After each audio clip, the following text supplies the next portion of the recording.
Shalom Bapak Ibu, Saudara-saudari dikasihi oleh Tuhan. Selamat datang kembali dalam renungan kita pada hari ini. Tema hari ini berbicara mengenai buah roh. Firman Tuhan dari Galatia pasal 5 ayat 22 sampai 23. Tetapi apabila Roh Kudus menguasai hidup kita, Ia akan menghasilkan buah-buah ini dalam diri kita. Kasih, sukacita, damai sejahtera, kesabaran, keramahan, kebaikan, kesetiaan, kelemah lembutan, dan penguasaan diri.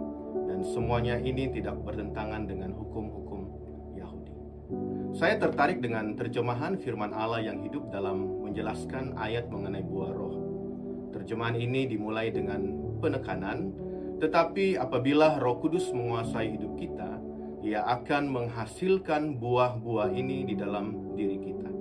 Kebenaran ini menjelaskan kepada kita pentingnya peran Roh Kudus untuk menguasai hidup kita, dan secara bersamaan kita perlu memberikan diri kita untuk dikuasai oleh Roh Kudus, hidup dalam pimpinannya, dan berjalan dalam kepekaan mendengar suaranya.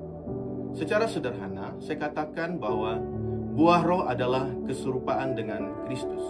Menghasilkan buah roh dalam hidup kita artinya menjadi serupa dengan Kristus.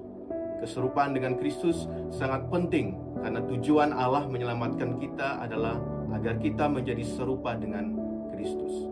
Dalam Roma 8 ayat 29 berkata, sebab semua orang yang dipilihnya dari semula, mereka juga ditentukannya dari semula untuk menjadi serupa dengan gambar anaknya, supaya ia, anaknya itu menjadi yang sulung di antara banyak saudara. Mungkinkah kita menjadi serupa dengan Kristus? Alkitab menjawab bukan saja mungkin, tetapi pasti. 1 Yohanes 3 ayat 2 berkata, saudara-saudara yang kekasih, sekarang kita adalah anak-anak Allah, tetapi belum nyata apa keadaan kita kelak. Akan tetapi kita tahu bahwa apabila Kristus menyatakan dirinya, kita akan menjadi sama seperti Dia, sebab kita akan melihat Dia dalam keadaannya yang sebenarnya. Keserupaan dengan Kristus tidak akan segampang kita membalikkan telapak tangan. Menjadi serupa dengan Kristus berarti kita masuk dalam peperangan rohani. Di ayat sebelumnya kita diingatkan bahwa kita menghadapi peperangan rohani yang sangat besar, yaitu melawan segala macam keinginan daging yang ada dalam diri kita. Keinginan daging dan keinginan roh di dalam kita akan terus berperang, dan peperangan ini akan terus berlangsung selama kita hidup. Kita hanya bisa memenangkan peperangan ini dan menghasilkan buah roh, menjadi serupa dengan Kristus ketika kita memiliki Roh Kudus di dalam hati kita.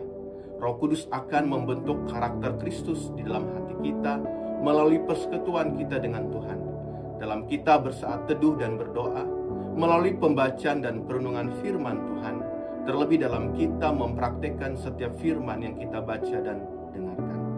Roh Kudus juga membentuk karakter Kristus dalam hati kita melalui persekutuan dengan sesama orang percaya, beribadah bersama dan melayani bersama. Hubungan kita dengan Tuhan dan sesama harus terus bertumbuh.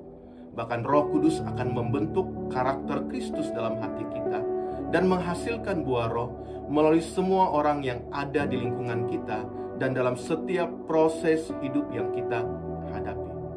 Mari kita memberikan hati kita untuk dipimpin oleh Roh Kudus yang akan mengerjakan dan menghidupkan segala kebenaran, memberikan kita hikmat dan kekuatan di dalam setiap peperangan rohani yang kita hadapi. Rohnya yang memampukan kita mematikan segala benih-benih keinginan daging, dan roh yang akan mentransformasi hati kita untuk menghidupkan dan menumbuhkan benih-benih buah roh sehingga kita menghasilkan buah dan menjadi serupa dengan Kristus. Tuhan Yesus memberkati.